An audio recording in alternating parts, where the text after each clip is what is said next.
Hello everyone, this is Jotto and welcome to my patch review. Now, there is a kind of podcasty version of this video. Sort of. It's mostly just me and Helios talking about random stuff. But, yeah. So for anyone that missed out on stream since it was a bit spread out, or just people that want the more condensed version, but it's not the biggest patch ever, so I doubt this will take as long as the previous patch did, with something like over an hour, and that was the condensed version, and then the podcast version was 3.5.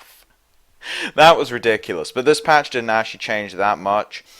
There are quite a few significant changes, but they're not quite as extreme as I think people were hoping for. So, okay, backtrack a bit. Going into this patch, what have we got? Well, we've got three main things. Elves and Dominion, and then the Pioneers Invitational. Those are the three things that this patch basically has to address. First thing is that Elves was way too strong and was the best deck. Almost not close. Like, Elves would pretty much beat everything. Dominion decks were too strong compared to everything else, but they lost to Elves just because of bad matchup. So, you compare those two decks together and they cover everything, which means that no other deck could do anything, and it was a big issue. I mean, zombies could sometimes take part, but it wasn't fantastic. We basically only had one tier 2 deck, and that was it. So we had implants being a main issue, then we had all the control decks with Vamp Lamp being very, very hard to stop, and Cataclysms and things like that. Then we also had the Trials, Dominion, and Nature Balance, which was not fantastic, especially for Dominion, which I think is still lopsided in Dominion's favor, but it's not as strong as it was. So, as for the Pioneers Invitational, you really got to look at this kind of like, you want to shake up the game a little bit, but not a lot, because you don't want things to be fully experimental when it comes to a big tournament like that, so they want the game to be not figured out, but at least slightly figured out. So I wouldn't be surprised if we just saw another patch after the Pioneers Invitational almost immediately. Well, probably a week and a half to 2 weeks after the Pioneers Invitational. I would not be shocked. So anyway, first things first, let's start with green, then we'll go into Dominion and then Lamp, because I think those two are tied together. So, Nature got hit in two places. The more significant change is to Elven Sanctuary, which has been reduced down to +1/+1 instead of +1/+2. Basically, it stops 2/2s killing Haldiri Riders and 1/1s killing 2/2s, and it was just silly that it was basically a removal effect for 1 mana and 1 aspect. It was absolutely crazy. It also basically functioned as a 2 damage pump with Hermelion because of the hero power, and it was just too good. The +2 health was just silly. It's still very good, but it's not as insane as it was. Now, the other change was Elf Commander. Now, this I actually find less significant. Its ability got completely smothered onto the ground. Wow, that's a big nerf on that ability. So instead of giving unblockable to everything, now it's an active exhaust ability that can only give it to 1 elf until end of turn. That is a massive nerf if I've ever seen one. Still playable? Yeah, of course it is. It's library guard stats for the same cost, and it's unblockable. Yeah, that's good enough as far as I'm concerned for an elf. And the ability will still be useful every so often. I mean, the ability had some weird tracks to it where its unblockability mostly came up against things like Assassin, because as it turns out, 3 speed can get past most creatures anyway.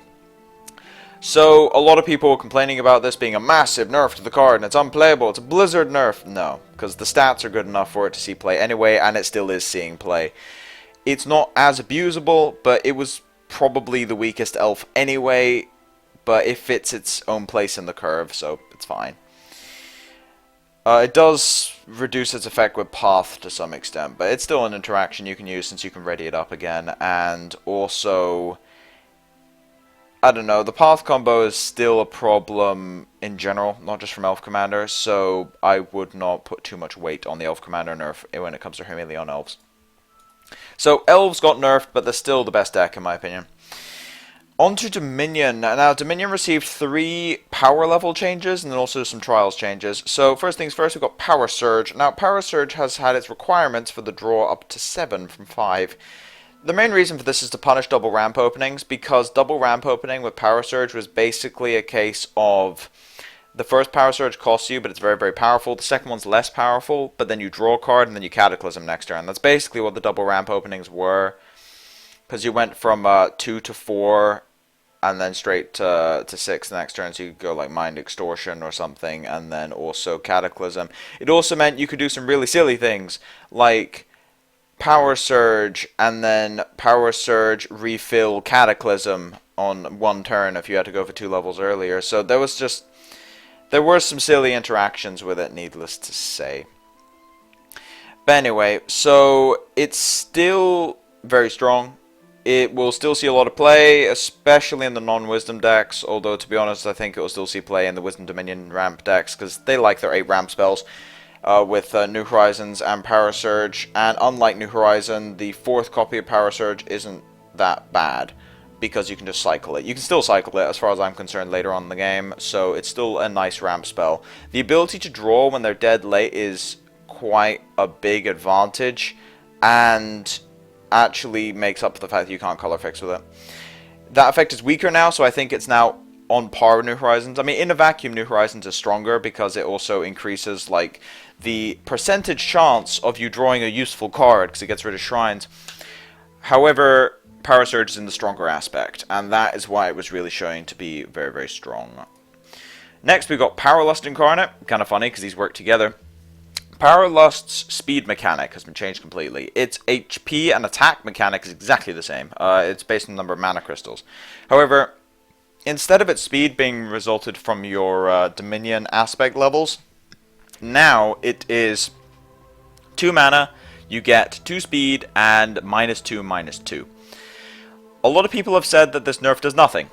I disagree with these people quite severely. 2 reasons. One, it's always 1 speed, which means it dies to deadly, in combat at least, because it's the same thing with Sun Chaser. Although with Sun Chaser you can at least skip your combat phase and then just pump it up to 4 speed immediately if you want to defend with it.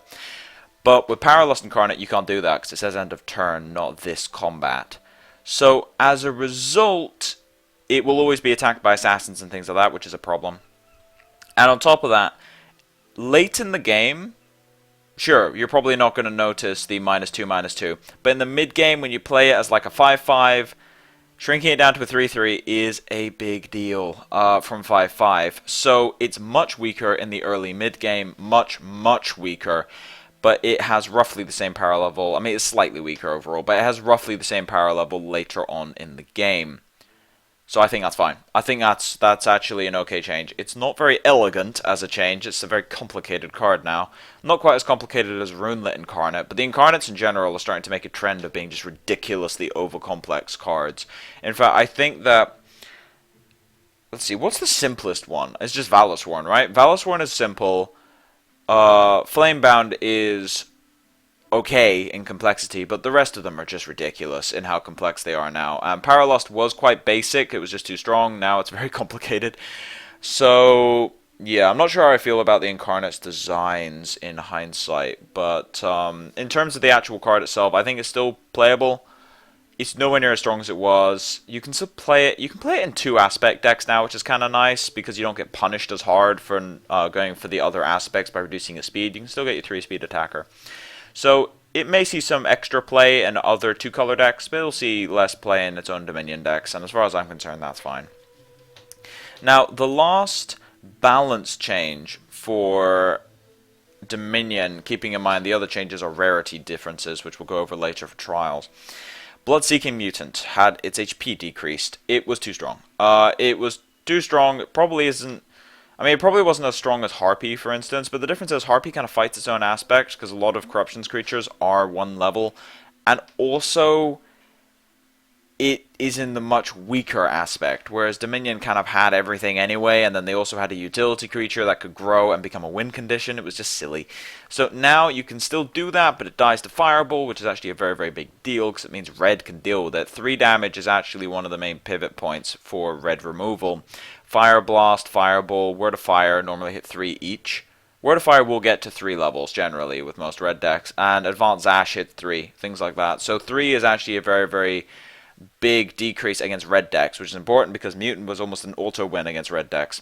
And maybe the red decks will come back and hurt the elf decks a little bit. Now, in terms of trials, I think you're still going to pick these every single time you see them, but they're not as game-winning as they were. They're just very, very strong. Still very, very good. Dominion in general got reduced in Trials a bit, but it's still quite strong. Now, before we go on to these, since these are just Trials changes, Lamp. Lamp is the last of the balance changes for Constructed, and it had its speed reduced to 2, which means that it now has stats 4, 3, 2. What we're looking for now is we need 5 mana to play it and 1 activation cost, and then we've got 5, 4, 3, 2, 1 on the same card. That'd be kind of funny, actually.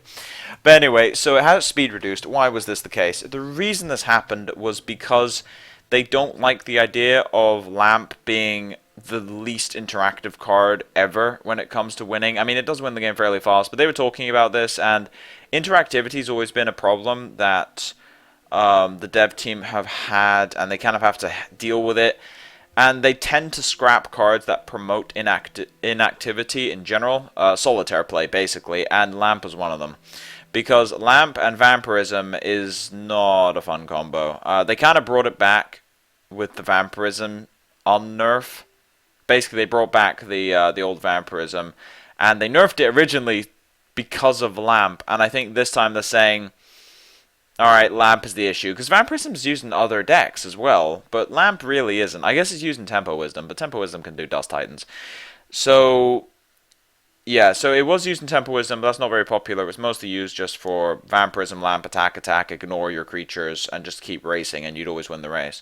So that's basically the problem with Lamp.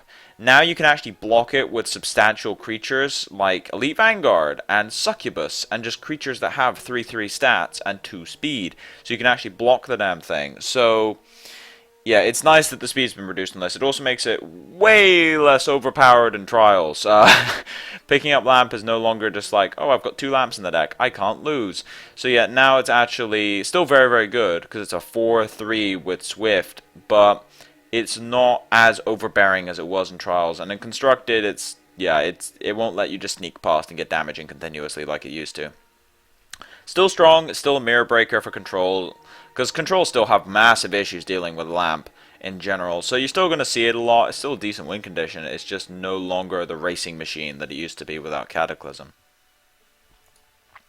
So anyway, the last 2 card changes in the patch was a rarity swap. Bloodborne Prince has been made common, and Overcharger has been made uncommon.